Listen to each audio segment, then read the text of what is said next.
What's it say? People are all over the place. Everything you've got, the whole bridge over the river fell down. There's cars all over the place. 911. Yes, I was on the bridge that just collapsed. I'm on like a little island part in the middle. There's a lot of people here too, and I think there could be people trapped in cars is what I'm really worried about. Call came over, bridge down at the U of M. The bridge collapsed. Fire in place. Well, at that point in time, I don't think I really believed it. It's not something that you hear every day. We have construction workers, cars all over, and people in the water as well. I just finished eating and my phone rang. I was really unable, I think, to understand the totality of it. Fire in a vehicle on the collapsed bridge, and the only way they're going to be able to get at it. So I ran back to my car as quickly as I could and then came down to City Hall, where our emergency operations center is. My driver immediately just slammed down the brakes. It was surreal, and it was like, you're like, this can't be real. I gotta be sleeping, or it's a bad dream, or... My breath was taken away when I looked across. It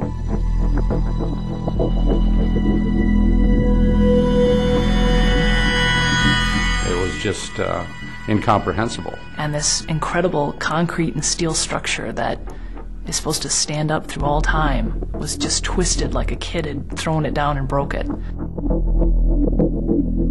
It was from there that I could see the school bus, and my heart kind of sank when I saw that.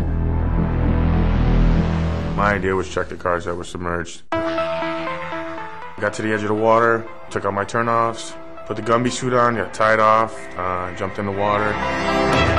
At the time, we had at least 5 people still trapped in vehicles. I started to take an inventory as to who was hurt, in what fashion, how they were hurt.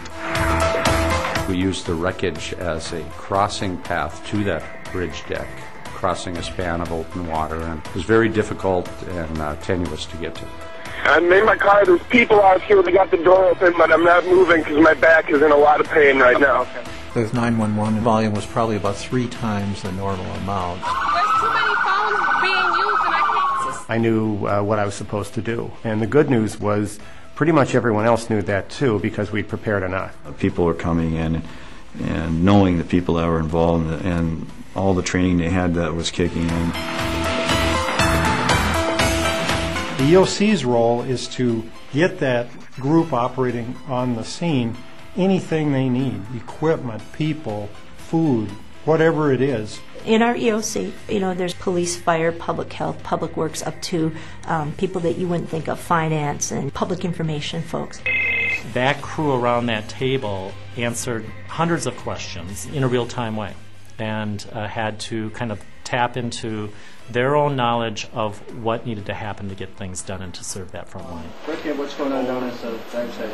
The fact that we were able to have portable cameras on site that brought the visions that the first responders were seeing into the EOC helped us make decisions for them. And the Emergency Operations Center had control of the cameras, so they could pan, tilt, and zoom the cameras into whatever area they needed to see at the moment. If you need anything at all, can you call on me? So that's what the Emergency Operations Center does. It constantly identifies the resources that are needed, and then we go through either our city, county, state, or federal government to bring those resources, get them on site, and get the job done. I was the first one on 10th Avenue Bridge, and I think my original report was that we had a major disaster. Approximately 30-plus cars that I can see at this time. We initially established command like we always do and started dividing up work among the command staff. This particular incident just required a lot more people. And here we had a federal bridge maintained by the state, fell into a county river with the city of Minneapolis on both sides. So it was very complicated. The key to being successful was having unified command, having 3 incident commanders, one from the fire department, one from the police department, and one from the county sheriffs, so they could focus on just their part of the emergency. Got to the 10th Avenue Bridge where we established command. I could not talk to police, I could not talk to EMS, I could not have talked to other agencies without having a unified command structure. It helps us to gain control and to gather up and to effectively manage an incident of this size. The fire department was the unified incident commander, and we started taking some of the law enforcement issues like cause and scene security to preserve evidence and to make sure no one else got hurt by entering an area we didn't want them to enter. We rescued over 50 people in the first 90 minutes and got them on the way to the hospital, which was great work, not only by firefighters but law enforcement and the public. Public Works' really first job during those first few hours was to assist in the rescue operation. We had to secure some of the roadways immediately adjacent to the collapse. As the police and fire department set up the incident command site, it was critical to get absolute information to them on a real-time basis. So we actually set up a GIS, Geographic Information Services, office right there side by side with the police and fire command. We had every one of our department staff plus staff from other departments answering media calls. The national and international media was incredible, how fast it was on our doorstep and how demanding they were going to be, as well as how many of them there were. We had, 200,000 people who come into downtown every day, and one of the three main ways they get to downtown is out. So how do you get that kind of practical information at the same time you're managing this national and international message?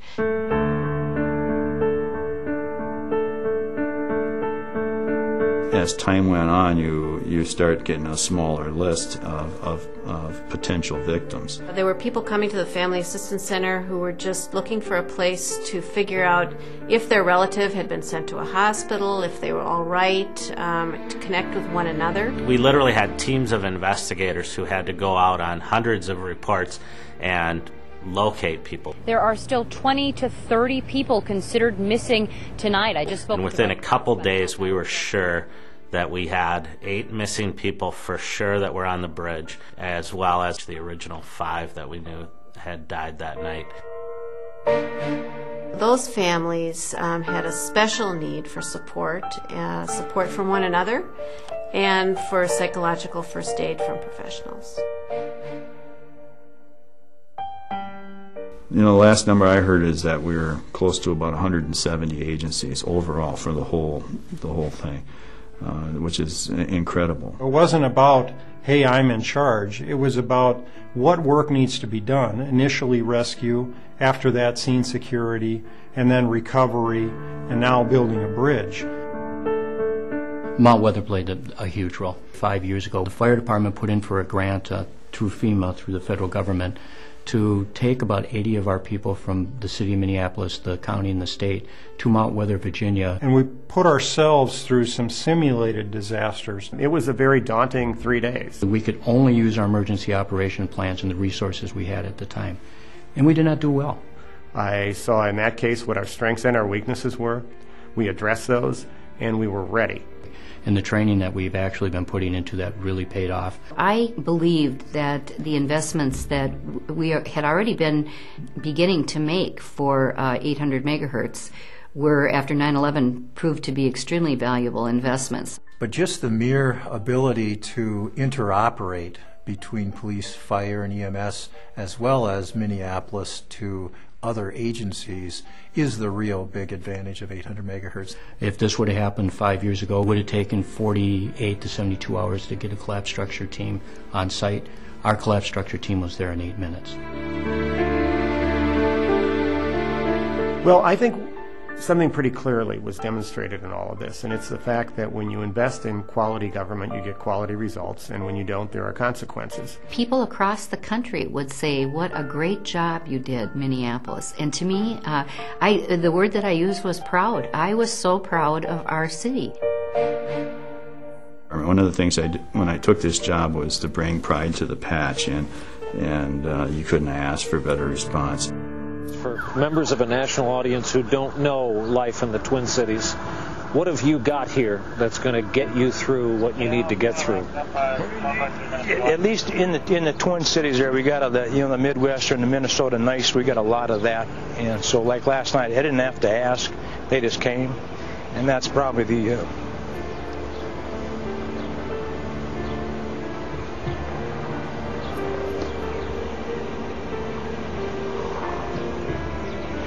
Got some good people here. Yeah. And you're going to need them. Absolutely. Thank you very much. Thank you. I'll leave it to someone else to critique and to say how we did, But I have to say that had to be the proudest moment of my life on that job. The people that I worked with, the paramedics, policemen, the civilians, everyone there, I tell you, it absolutely reinforced my faith in humanity.